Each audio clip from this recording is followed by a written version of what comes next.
Everyone, welcome to the instrument series. आज हम बात करेंगे कलरीमीटर के बारे में।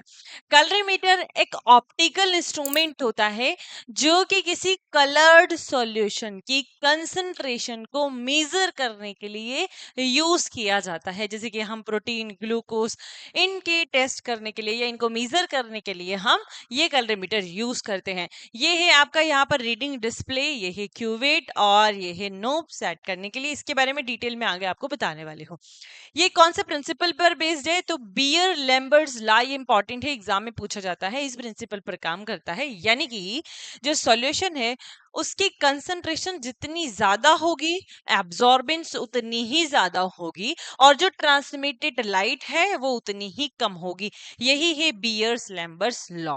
कंसंट्रेशन ज्यादा, एब्जॉर्बेंस ज्यादा, ट्रांसमिटेड लाइट कम। इसके बारे में और डिटेल में हम यहाँ पर जानते हैं। देखिए, ये है इसका पूरा वर्किंग प्रोसेस, जो कि बहुत सिंपल है।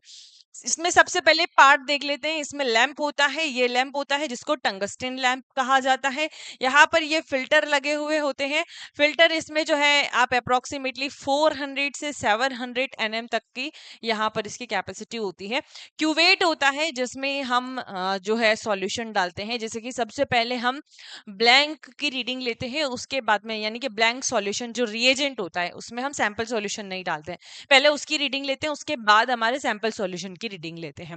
फिर होता है यहाँ पर डिटेक्टर, जो कि लाइट आती है उसको डिटेक्ट करता है एंड डिस्प्ले पर आपको रीडिंग शो होती है। इसका यूज हम किसके लिए करते हैं? ब्लड ग्लूकोज को मेजर करने के लिए, यूरिया को मेजर करने के लिए, जैसे क्रिएटिनिन, बिलिरुबिन, टोटल प्रोटीन, इनको मेजर करने के लिए हम कलरीमीटर का यूज करते हैं। इसका वर्किंग प्रोसेस की बात करें तो देखो, सबसे पहले जैसे कि लैंप होता है तो वो लाइट सोर्स होता है जो कि लाइट को प्रोवाइड करवाता है।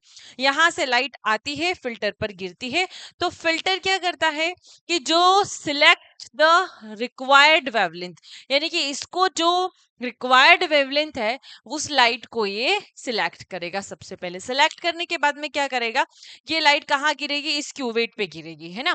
क्यूवेट के अंदर क्या है? सैंपल सॉल्यूशन है। तो सैंपल सॉल्यूशन क्या करेगा? ये जो लाइट आ रही है उसको एब्जॉर्ब करेगा। अब मैंने आपको बताया कि जितनी ज्यादा कंसंट्रेशन होगी उतनी ही ज्यादा एब्जॉर्बेंस होगी, यानी कि वो उतनी ही ज्यादा लाइट को एब्जॉर्ब करेगा। सपोज दैट जो सॉल्यूशन है, सैंपल है, उसके अंदर ग्लूकोज की मात्रा बहुत ज्यादा है, तो ग्लूकोज की मात्रा ज्यादा है यानी कि कंसंट्रेशन ज्यादा है, तो कंसंट्रेशन जितनी ज्यादा होगी वो उतनी ही ज्यादा लाइट को एब्जॉर्ब करेगा। अगर वो लाइट को ज्यादा एब्जॉर्ब कर रहा है तो जो ट्रांसमिटेड लाइट क्या होगी? कम होगी। लाइट सारी इसने एब्जॉर्ब कर ली, आपने 100 दी, 80 इसने रख ली, 20 ही दी केवल, है ना। तो डिटेक्टर क्या करेगा? इस ट्रांसमिटेड लाइट को डिटेक्ट करेगा, यानी कि कंसंट्रेशन कितनी थी, एब्जॉर्बेंस कितनी है, इस चीज को ये रीड करेगा और उसके बाद में यहाँ पर रीडिंग डिस्प्ले पर देगा और यहीं पर आपकी रीडिंग निकल कर आ जाएगी। ठीक है। Show the result in the term of absorbance और कंसंट्रेशन। एब्जॉर्बेंस और कंसंट्रेशन के बेस पर ये रिजल्ट देगा, उसके बाद आप कैलकुलेट करके अपना रिजल्ट निकाल लेंगे।